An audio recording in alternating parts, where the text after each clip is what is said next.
حضرات، کئی ہمارے محبین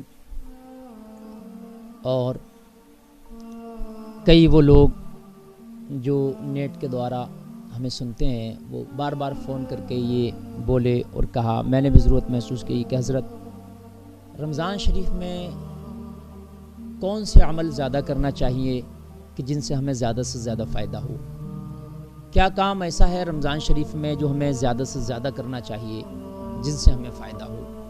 یہ کئی بار میرے پاس لوگوں نے اپنے رائے پیش کی کہ اس حوالے سے کچھ بیان ہو جائے، تو میں کچھ بیان کرنا چاہتا ہوں۔ یہ جیسے رمضان شریف کا پہلا عشرہ اور آج ایک رمضان المبارک ہے، پہلا روزہ ہے، اس حوالے سے میں بتانا چاہوں گا کہ رمضان شریف میں ہمیں زیادہ سے زیادہ کیا کرنا چاہیے۔ حضرات، سب سے پہلے جو میں عرض کروں گا وہ یہی کروں گا کہ سارے کام بعد میں بتاؤں گا، اور جتنی باتیں ہیں کیا کیا کرنا چاہیے وہ بعد میں بتاؤں گا ابھی، لیکن سب سے پہلے جو میں بتاؤں گا وہ یہ ہے کہ رمضان شریف میں سب سے پہلا جو کام ہونا چاہیے وہ روزہ رکھنا چاہیے۔ ہم نے رمضان شریف میں کچھ لوگ وہ ہوتے ہیں کہ کچھ ایسی چیزیں ہو جائیں جو بہت ثواب ملے لیکن روزہ نہیں رکھتے، وہ صدقہ بھی کرتے ہیں، وہ درود شریف بھی پڑھیں گے، صدقہ بھی کریں گے، وہ نماز بھی پڑھتے ہیں لیکن روزہ سے دور ہیں۔ تو رمضان میں جو اسپیشلی ہے وہ روزہ ہی ہے۔ آپ سب سے پہلا کام رمضان المبارک کے مہینے میں روزہ رکھیں۔ اگر آپ روزہ نہ رکھیں، اللہ کے رسول صلی اللہ تعالی علیہ وسلم فرماتے ہیں، حضرت ابو ہریرہ سے روایت ہے، راوی ہیں اس حدیث کے، حضرت ابو ہریرہ فرماتے ہیں کہ اللہ کے رسول صلی اللہ تعالی علیہ وسلم فرماتے ہیں کہ اگر رمضان المبارک کا ایک روزہ آپ نے چھوڑ دیا، ایک روزہ،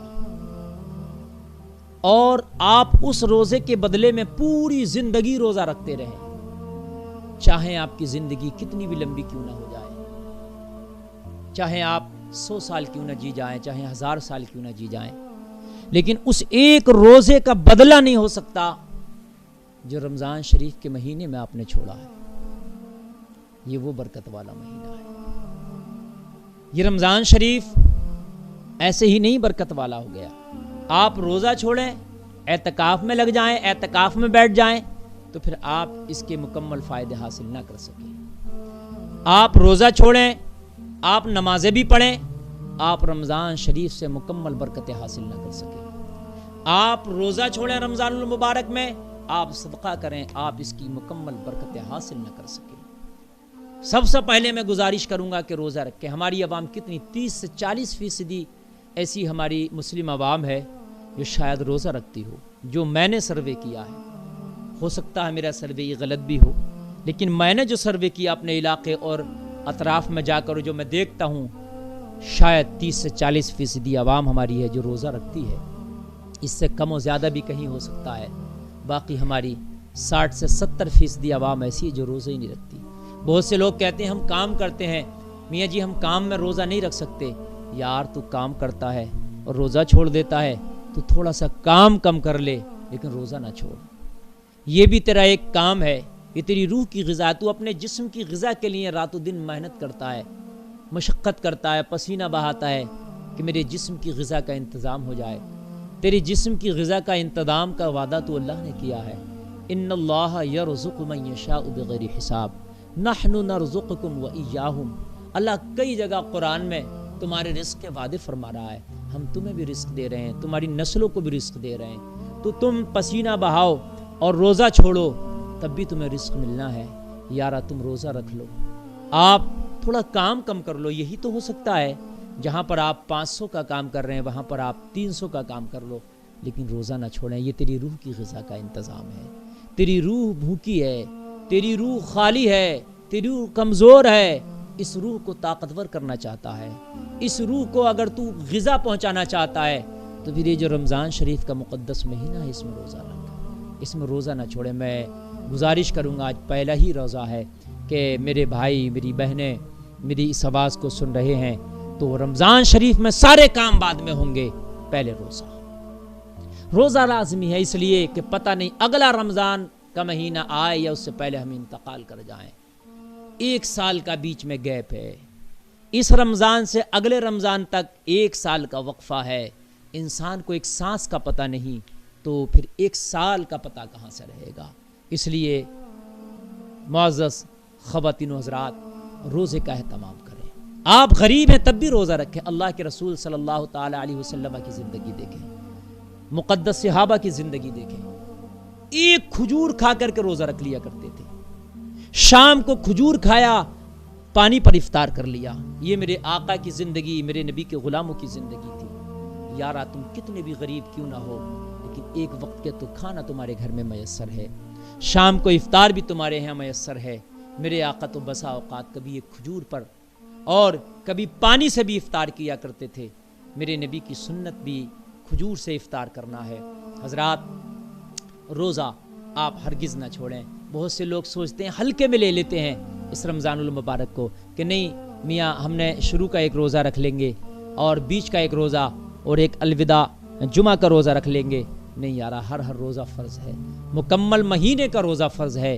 ایک روزہ بھی چھوڑے تو پوری زندگی اس کا آپ جو خلا ہے اور جو اس کی کمی ہے پوری نہ کر سکو گے۔ تو سب سے پہلے روزہ رکھیں۔ روزہ رکھنے کے بعد میں پھر آپ رمضان شریف کے مہینے میں سچے دل سے توبہ کر لیں، استغفار کریں۔